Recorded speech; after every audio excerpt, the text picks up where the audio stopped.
এখন আসবে ঋদ্ধিরাজ দেবনাথ, প্রস্তুত থাকবে দেবরাজ পাল। আন্টি না, ওকে বলতেছিল আপনাকে চিনে নেই। সুকুমার রায়, হেড অফিসের বড় বাবু। লোকটি বড়ই শান্ত, তার যে এমন মাথার ব্যামো কেউ কখনো জানতো? দিব্যি ছিলেন খোশ মেজাজে, চেয়ারখানে চেপে একলা বসে ঝিমঝিমিয়ে হঠাৎ গেলেন খেপে। আজকে উঠে হাত পা ছুঁড়ে চুপটি করে গো হঠাৎ বলেন, গেলুম গেলুম, আমায় ধরো তো।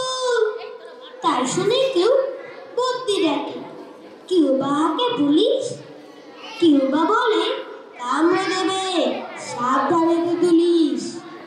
ব্যস্ত সবাই এদিক ওদিক করছে ঘোরাঘুরি।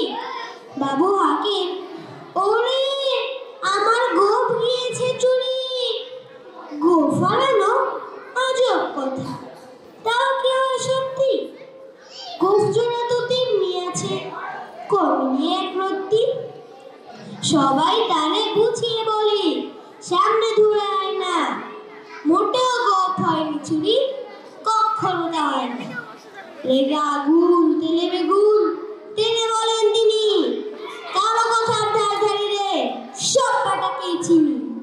নোংরা ছাটা, ঠ্যাংরা ছাটা, বিচ্ছিরি আর ময়লা, এমন গোপ তো রাখতো জানি শ্যাম বাবুদের গলা। এ গোপ যদি আমার বলিস, করবো তোদের জবাই। এই না বলে জরিমানা করলেন তিনি সবাই। ভীষণ রেগে বিষম খেয়ে দিলেন লিখে খাতায়, কাউকে বেশি লাই দিতে নেই, সবাই চলে মাথায়। অফিসের এই বাদলগুলো মাথায় খালি গোপ। গোপ জোড়া যে কোথায় গেল কেউ রাখে না খবর। ইচ্ছে করে এই বেটাকে গোপ ধরে খুব নাচি, মুখগুলোর মুন্ডু ধরে কোদাল দিয়ে চাচি। গোপকে বলে তোমার আমার, গোপ কি কারো কেনা?